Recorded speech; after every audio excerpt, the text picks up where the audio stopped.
La commune de la semaine. La commune de la semaine. La commune de la semaine fait étape à Sarin-Smain. Je suis en présence du président de l'association Solidarité, Jean Hoffman. Bonjour Jean. Bonjour. Jean, vous êtes un peu une plaque tournante, permettez-moi l'expression, de la solidarité à Sarin-Smain. Comment avez-vous eu l'idée de fonder cette association ? On a eu l'idée, on avait une personne, une connaissance qui avait une fille qui était gravement malade.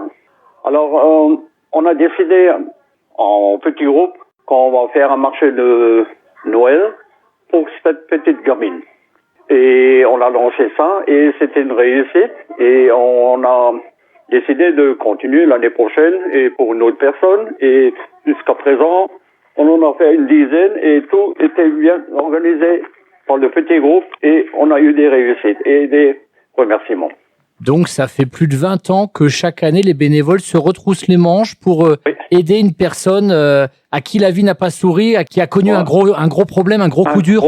Un gros problème. On avait fait ça pour la petite Emma, on a fait pour un joueur de football qui est handicapé, on a fait pour le Resto du Cœur, différents sortes de projets qu'on a décidé du jour au lendemain et ça s'est décidé tout de suite. Vous voyez, on a fait pour la sclérose en plaques.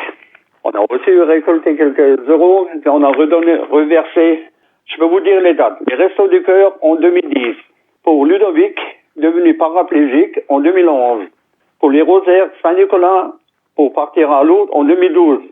En 2013, pour la muscovisis.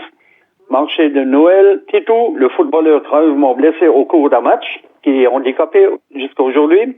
L'association Sclérose en plaques. Et ensuite, en 2018 et 2016, Emma Vie. Et ensuite, il y a eu des problèmes Avec le Covid ? Avec le Covid, oui. En tout cas, il faut une sacrée force de mobilisation parce que, comme vous l'avez dit, pour se lancer du jour au lendemain en disant « Allez, on y va, on va faire une action », comment vous vous y prenez pour motiver votre équipe ? On est un petit groupe.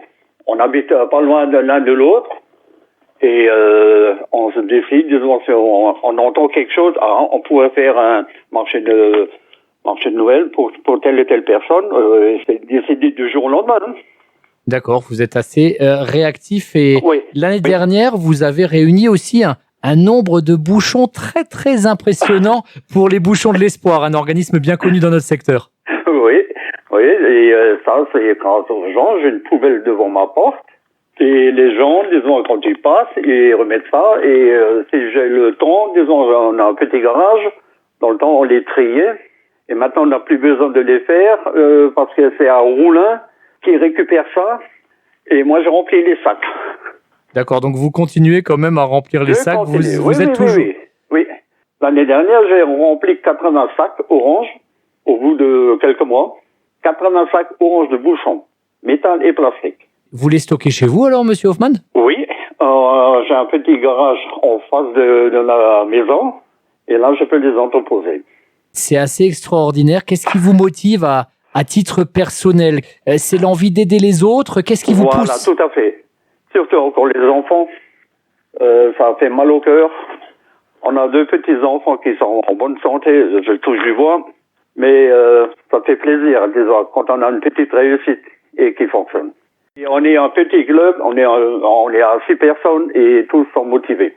Et vous avez agi, alors pour les enfants également, pour les adultes ukrainiens, on le sait, c'est malheureusement dans l'actualité. Ce printemps, vous vous êtes encore retroussé les manches. Oui, pour l'Ukraine, on avait beaucoup de médicaments et des couches comme ça et ça a été récupéré par la protection civile et le deuxième convoi on a tout transmis à Petit Redercha.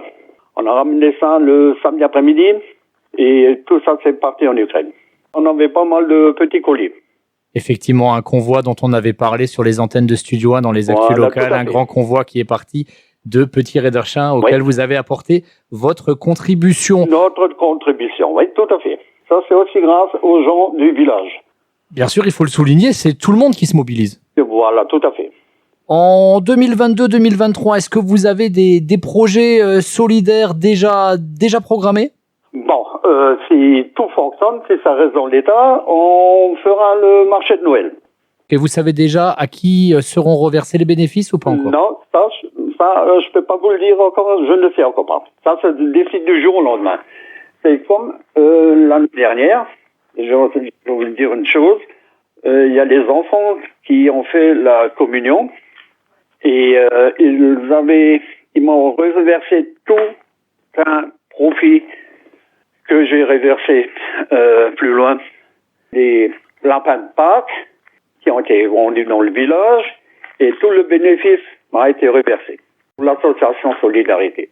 Voilà, tout le bénéfice a été reversé et vous, Oui. vous y tenez. C'est aussi pour que les gens sachent que quand ils donnent quelque chose, tout est reversé. Oui. Et là, on a trouvé une personne qui a une petite fille handicapée. Ils habitent à Nîmes, hein, et on y allait les voir et ils étaient en train d'aménager une chambre au rez-de-chaussée. Et je vous dis que c'est bienvenu. Ils étaient contents, ils ont pleuré. Ça fait plaisir après. En tout cas, ce qui est clair, c'est que vous savez pourquoi vous mettez la main à la pâte. Oui. J'ai pas de compte. Tout l'argent qu'on récolte, c'est reversé. Eh bien, c'est extraordinaire. Bravo encore à toute l'équipe de l'association Solidarité, représentée aujourd'hui par Jean Hoffman, lors de la commune de la semaine consacrée à Sarinsma. Merci beaucoup, Jean. Il n'y a pas de problème et je vous remercie.